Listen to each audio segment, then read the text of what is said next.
Hello, my name is Marcos Bretón. I am the California opinion editor for the Sacramento Bee and McClatchy newspapers. We want to welcome you to our recall election night live stream, and we have an outcome to discuss already. Just before we went live, the Associated Press called the race over. Governor Gavin Newsom has survived a recall. He did what former Governor Gray Davis was not able to do. Governor Newsom was able to hold on to his seat, hold on to it decisively if the numbers hold as they are now. And we need to caution that it's still early. The victory is not in the balance anymore, but the numbers may change between now and tomorrow and the next couple of days. But if the numbers hold as they are now, Newsom's victory could be as decisive as it was when he was first elected in the 2018 election cycle. And if that's the case, if the California Republican Party was not able to come in figuratively through the back door, through a recall process that many feel has a threshold that is too low to qualify for the ballot, one wonders the future of the California Republican Party. And one wonders what holds now for Governor Newsom, since in a few short months, his regularly scheduled election cycle for re-election will begin. With me this evening are my two brilliant colleagues, Lara Korte and Sophia Bollag, who covered the campaign from the beginning. And I want to welcome them both. Welcome. Hi, Marcos. So in a sense, all three of us look very nice, and we're all dressed up with no place to go at this point since the election is over. So Lara, let's start with you. The numbers are in. If you could give us a sense in terms of what the numbers say and what they mean. Yeah, absolutely. So we first saw returns coming in shortly after polls closed at 8 p.m. And it was very clear that Newsom had a sizable lead. We don't have all the votes in right now. That's important to note, as you said. But I'm looking at the Associated Press, which has called elections for a long time. They're showing a no vote right now with 66.8% and the yes vote with 33.2%. A lot of outlets have already called it. The AP has called it. I don't know if it's appropriate to call this a landslide for Newsom. I don't think we'll know that till everything is said and done. But it certainly was over a lot quicker than I think some people anticipated. We were thinking maybe it could be close tonight. Maybe there might be a few days where we don't know who won, but it was called within the hour. So that's something very interesting, something that I think Newsom will point out. And Sophia, how it seemed that, so I'll rewind a little bit. In late July, the Sacramento Bee McClatchy opinion team sat down with Governor Newsom. And I remember vividly on that late afternoon, he looked tired. He looked frustrated. And in that moment, the potential threat to him seemed very real. Now, that wasn't that long ago. It's less than 2 months at that point. So can you tell us just sort of what was going on at that point that made this race seem for a moment that it was close? Yeah, I think the word I used in my story to describe the way he was in that interview was dour. He was not happy, it seemed, with the way that things were turning out. He suggested in that interview with McClatchy's editorial boards that the Democratic Party at the national level wasn't, fully considering what it would mean if he lost. And at that point, polling was really showing that likely voters were basically the enthusiasm related to the recall was really on the side of people who supported recalling Newsom. And that means that the likely voters in these polls were more skewed toward those who wanted to recall him. Now that was notable and kind of surprising because Democrats in California outnumber registered Republicans nearly 2-1. California is a very blue state. There's a lot of liberal voters here. And so it was surprising to see polling showing the race essentially neck and neck. But since those early polls in late July and early to mid-August, Democrats showed that they were really able to close that enthusiasm gap. And Newsom's campaign basically doubled down on convincing people that this recall election was important. It was important for them to cast ballots. They couldn't just assume that Newsom would win because he's a Democrat and California is a blue state, that it was actually important for them to participate. And so, as we saw tonight, they were able to make up that enthusiasm gap. Lara, what would you say, was there a change in a revision of strategy that the governor employed that might have made a difference as well? I think there were certain things that influenced Newsom's strategy in this. When he came out during the State of the State earlier this year, before the recall had even qualified for the ballot, he wanted to paint this as an effort by Republicans. He wanted to paint it as an effort by Trump Republicans and warn that this was Republicans trying to bring Trump to California. But that was kind of a vague and a little bit blurry message, I think, for a lot of Democrats.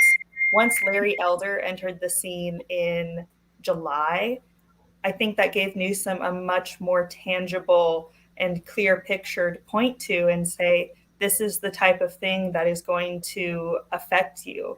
And I think that really motivated Democrats.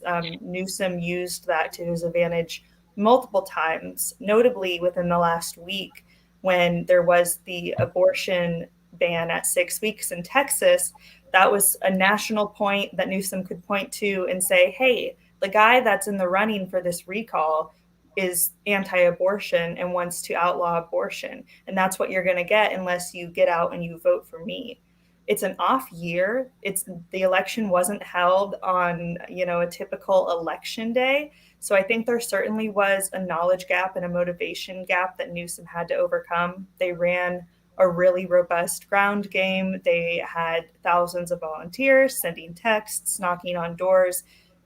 Newsom really out fundraised the other Republican candidates, tens of millions of dollars. He had people like Barack Obama, Bernie Sanders, Elizabeth Warren showing up, doing ads for him. And of course, we saw Joe Biden yesterday in Long Beach talk specifically about Donald Trump and warn voters again today. So I think that the elder factor can't be underestimated when it comes to motivating Democrats. I think we see people on both sides of the aisle say that Elder's entrance into this race was a real gift for the Newsom campaign. Sophia, let's stay with that point. When Larry Elder jumped into the campaign, at first there was some question as to whether he was going to be able to qualify for the race, and it took a judge's ruling for him to qualify. But once he did, what was the impact that he had on the race initially and then over time? Yeah, I think Lara summed up pretty well, what impact he had in terms of motivating Democrats. I would also note, though, that he did motivate a lot of conservatives to vote in this recall and support him. He came into this with a devoted following. He's a radio talk show host by profession, and he has developed a really big following, particularly down in LA, but also across the state. And so he really energized those voters, got a lot of conservatives excited about this recall. But as I said before, excitement was sort of always on the side of recall proponents from the beginning. And what probably the most significant thing that Elder did is really put a face to this sort of faceless threat that Newsom was talking about when trying to motivate Democrats, saying, if I'm recalled, it's going to be a Republican. And that didn't, necessarily resonate until there was a top polling Republican that Newsom could really point to and say, look, it's going to be this guy. This is the guy who's going to win if I am recalled. And so I think that helped to motivate liberal voters to turn out for Newsom tonight. So there were a fair number of what one could call establishment Republicans who jumped in. Kevin Kiley, for one, locally. Ted Gaines, for a while. Doug Osee, before he dropped out for health reasons. Kevin Faulconer. I suppose we can call John Cox mainstream since he was the Republican nominee in 2018. So what was it that Larry Elder had that seemed to energize the base more than the mainstream candidates? Was it simply his radio profile, or were there other factors? And I would throw that to either one of you. I think it's hard to say. I think that there is definitely a lot of support for Elder among certain demographics. People know him from his radio career. I will admit that I wasn't super familiar with him until he entered the race. How was I? Yeah. So, I think it's hard to say. I will say that he has a lot, let's say, stronger views. I think it's safe to say that some of his views are a little more to the right of some of the candidates. He definitely has espoused those views in books and movies and his columns. When you have people like Kevin Faulconer, who is trying to be a little bit more moderate, a little bit more practical, a little bit more middle of the road, he called himself the vanilla candidate. I think that may be appealing to some people, but Elder definitely catches the eye of people, and he's saying what a lot of people want to hear. He's echoing their frustrations with the Democratic Party. He's echoing their frustrations around various social justice issues like race and feminism and COVID-19 and masking and vaccines. I think, he'll say that he can relay ideas in a way that Joe and Joan's six-pack can relate to. And I think there's something to that. I think he knows how to talk to people about the issues they care about, and that definitely helped him. What, Sophia, how would you say that Larry Elder affected the tone of this race? So it was really interesting what happened when Larry Elder entered and sort of how that changed things. Essentially, on question 2, it essentially became like a Republican primary where you had Larry Elder running to the right. And you didn't see, a candidate like Kevin Faulconer, who was running a much more centrist, much more moderate campaign to appeal to people in the middle. That didn't really have much traction. You also saw, at the end here, claims by Larry Elder and also former President Donald Trump of voter fraud, even before there were any, results in the election or any evidence of widespread voter fraud. And that, changed the tone, I think, of the election as well. Those claims, the fact that Elder had a campaign or page on his campaign website, a story that Lara broke that, essentially was written as if Newsom had already won. And that, bringing up the allegations of fraud, I think, has primed a lot of Californians who supported Elder to question the validity of the results. So I think it's too early to say how much traction those are going to have, given how wide the margin appears to be at this point for Newsom's victory. But that's certainly a dynamic that Larry Elder helped introduce into this race. So I need to say that both of you broke terrific stories on this campaign, and I respect your professionalism very much, particularly since you're sitting here talking to me when I'm sure your instinct is to be writing the story. So just a few more questions, and then we'll let you get back to work. Sophia, staying with you, talk about how the governor used COVID-19 as a strategy. Yeah, it's really interesting how COVID has really shaped this race. Many of the early recall supporters cited Newsom's COVID-19 policies as reasons that they wanted to recall him. They felt like his restrictions were infringing on people's liberties. They were angry that the shutdown orders caused small businesses to close and lose money. But in the end, Newsom has really doubled down on his approach to COVID and really leaned into his reputation as being one of the most, if not the most aggressive governor in terms of imposing restrictions to fight the spread of COVID-19. He's talked a lot on the campaign trail in the last couple of weeks about how his leading challengers, particularly Larry Elder, but also all the other leading candidates running to replace him, they all said that they would rescind his mask and vaccine mandates, which is something that Newsom said would cause more people to die, would cause infection rates to go up. And he pointed to the examples of Florida and Texas, which have had higher per capita death rates and have seen much more lax restrictions than California. So in the end, that policy decision that he made to impose tough restrictions in California that got him a lot of criticism from recall supporters and helped generate support for the recall, that was really his closing argument for why people shouldn't recall him, that was the right strategy and that saved lives. And so that was really how he made his final message to voters.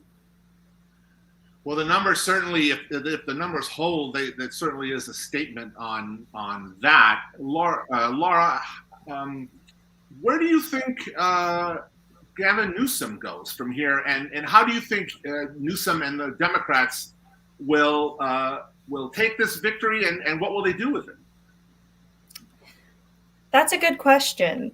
Gavin Newsom has to go to a primary election in June in just a few short months. I actually saw another reporter tweet that the 2022 election cycle just begun. I think that they're going to probably move pretty seamlessly from this into the next election.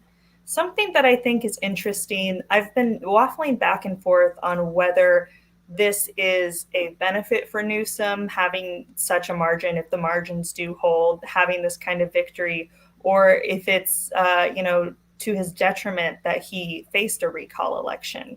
I think something that's of note, there were a lot of people talking about how Newsom would probably do well unless something horrible happened. We were in June handing out money for vaccines. We were celebrating a return to normal life. And then cases rose again. There was a lot of returning to masks. The kind of celebratory attitude we saw at the beginning of the summer waned a little bit, and we had extremely severe wildfires.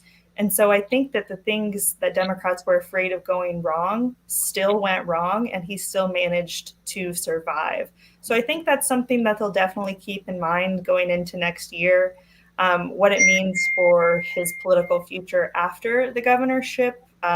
Maybe I'll leave that to Sophia to speculate on. Well, I was going to ask Sophia, so let's stay on that point in terms of what will happen now in terms of is there an expectation among Democrats that either Newsom will, quote, learn a lesson, unquote, from this moment, or that will he govern more confidently, given that when it was all said and done, despite misgivings that people had with him, that the voters turned out to keep him in office? He's been asked a number of times in press conferences that I've attended if he's going to, take any lessons from this recall, from hearing from disgruntled Californians about his policies, if he's going to make any changes. And whenever I've heard him answer that question, he really doesn't give any specifics of things that he plans to do differently. And I think that there's no indication that I've seen in his rhetoric or his behavior on the campaign trail that would suggest he's going to go in a different direction. If anything, I would expect him to double down on the policies that he is already trying to implement and the campaign promises that he made back in 2018 in terms of the agenda that he set out for himself then. So in the few moments we have left, let's talk about a couple things. One, Lara, if we could talk about what can we expect the Democrats to do now to address the recall process and raising the threshold potentially to make it harder for another recall to happen? Right. That's definitely something that Democrats are looking at. I know lawmakers are going to be talking about that first thing in the morning. The thing is that California has a relatively easy process for recalling a state official compared to other states. I'd like to use the example of my home state of Kansas. Over there, you have to get 40% of the votes that were cast in the last election as recall signatures. In California, that threshold is only 12%.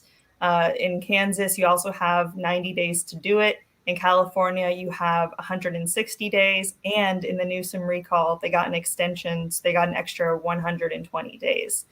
The point being that basically some people argue that it's too easy to recall a governor in California. We're going to see people rallying to raise that threshold from 12%. I've seen 20 to 25%. People have also thrown out the idea that maybe instead of a replacement candidate, you would have the lieutenant governor rise to the position of governor if the sitting incumbent was recalled.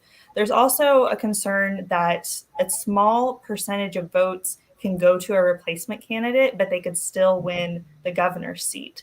So even if, let's say, Larry Elder, holds steady with 30% of the vote, if enough people voted on question 1 to recall Gavin Newsom, that means that Larry Elder would have won without a majority of the vote, which is not how it is in normal election cycles. So people want to change it so that whoever gets the most votes actually is the one who stays in office. There are a number of proposed ways to change that, but there's definitely a concern that things need to change. This is a 110-year-old practice, and people want to adjust it. And let's start to wrap it up with the future. In the days leading up to this day, Larry Elder, the leading Republican candidate, began using the fraud word to describe this process. And then former President Trump took it even further. First question first. So for Sophia, I know that Kevin Faulconer said unequivocally that he would accept the outcome. What about other quote unquote mainstream Republicans? What about the California Republican Party? What have they said, or what do you think they will say about the whole fraud question? Yeah, so as for the other leading candidates in a debate hosted by the San Francisco Chronicle that had 4 of the leading candidates, it was the 3 leading Republicans other than Larry Elder, John Cox, Kevin Kiley, and Kevin Faulconer, and then also the leading Democrat in the polls, Kevin Paffrath. And all 4 of them said that they would accept the results of the election. As for the Republican Party recognized that they needed to convince their voters that they could trust the election in order to convince them that they should vote. And so they actually launched a campaign in the last couple of weeks to convince voters that it would be safe for them to vote, that they were closely watching the polls to ensure that there weren't any instances of fraud that they were able to catch, and to make sure that every vote was counted and counted accurately. And they ran a number of ads assuring Republicans in California that that was happening, and assuring them that they could trust the process. So I would say that the state party at this point in the lead up to the election, and I haven't seen any statements from them or from the candidates since we've been on this live stream, which we started shortly after the call was made. So it could be that there's a lot going on Twitter that we just haven't seen yet. But as far as I've heard from the party, they were encouraging people to trust the process and to go vote. Is there a feeling among mainstream Republicans, whether or an admission, either on the record or off the record, whether President Trump's rhetoric about the election systems, in this case, potentially harmed Republican candidates, because there were some Republican voters who just, because of what they heard on whatever news channels they watched, they did not go out and vote because they felt that it was rigged. Sorry if I can take that. I will say that I don't know if Republicans are concerned necessarily about this hampering votes. I know that there are Republicans who are certainly not a fan of it and think that it's wrong. Ron Nearing, who is a former California GOP chair, said that Elder's actions regarding voter fraud were, quote, the most irresponsible act I've ever seen from a California candidate in my 20 years in politics here. So there's certainly Republicans who are saying, hey, this is a bad idea. This is dangerous. Don't do this. But I think that whether there's going to have a real impact on voter turnout has yet to be seen. I haven't heard that concern from Republican officials about this hampering turnout, and I have seen them encouraging people to vote. I spoke with Jessica Milan Patterson just last week, and she said she's voted by mail for a long time. She encourages people to vote. She thinks it's safe. So we'll see. What does Larry Elder do now? I think he's going to. I'm sorry. Go ahead, Lara. No, I was going to say the same thing. It sounds like he's looking to keep running for some kind of office. I don't know which one. He wants to stay on the political stage. That's what he told a radio station today. Yeah, I think if he decides to run in 2022 for the gubernatorial primary, he certainly has a big base of support. Last I checked, the AP numbers, he was way ahead of everyone else on the vote tally on that second question for replacement candidates. And so I think if he wants to run for governor again in the regular election, he has a real platform to do that. Whether he would fare any better than, he wasn't running directly against Newsom, so it's not really a fair comparison. But how he would do, I should say, in a primary election or a general election against Newsom, I don't know. But it seems like he has emerged as the front runner among at least the recall field. So that would put him in theoretically a good position to run again next year. Did Elder ever end up participating in any debates? He did not, no. Mm-hmm. That's interesting. I think that it's best to let our two journalist friends get back to work. Lara and Sophia, we want to thank you for joining us, and good luck on your stories. And thank you for your fantastic coverage during the campaign. And with that, we are nearing the end of our 30 minutes with you. We were joined by Sophia Bollag and by Lara Korte. They're going to go back to their work, and you can read their stories on sacbee.com tonight, tomorrow. You can also read an editorial that should have posted while I was sitting here speaking with you from the Sacramento Bee editorial board on the event, on the outcome this evening. No matter the outcome, it was a historic event. It's not every day that a governor of California is recalled. It's happened once. It didn't happen this time. And we will wake up tomorrow and see where our state leads. We have a number of crisis issues facing our state. We have a homeless crisis. We have wildfires. We have COVID-19. We have an affordable housing crisis. Victory or no victory, Gavin Newsom has a daunting job ahead of him when he wakes up tomorrow morning. He'll feel good, but he'll also be facing the same issues that he was facing before. It remains to be seen whether he will govern differently, whether he'll govern more effectively or confidently. But the voters demand a lot from him. The job demands a lot from him. And those of us here at the Sacramento Bee, both on the news side and on the opinion side, will be working to put those issues that the governor is facing into context. Those of us on the opinion team are trying to raise issues about the campaigns, about the candidates, about the issues in ways that engage you as readers. We hope that you subscribe to the Sacramento Bee. And we hope that you join us again the next time we gather for an important event such as this one. So for my colleagues, Sophia Bollag and Lara Korte, for my colleagues in the Sacramento Bee Capitol Bureau and in the newsroom, and for my teammates on the Sacramento Bee opinion team and on our California opinion team, we thank you very much for joining us. We hope that you read the Bee and you subscribe to the Bee, and we hope that you have a great rest of your evening. Good night.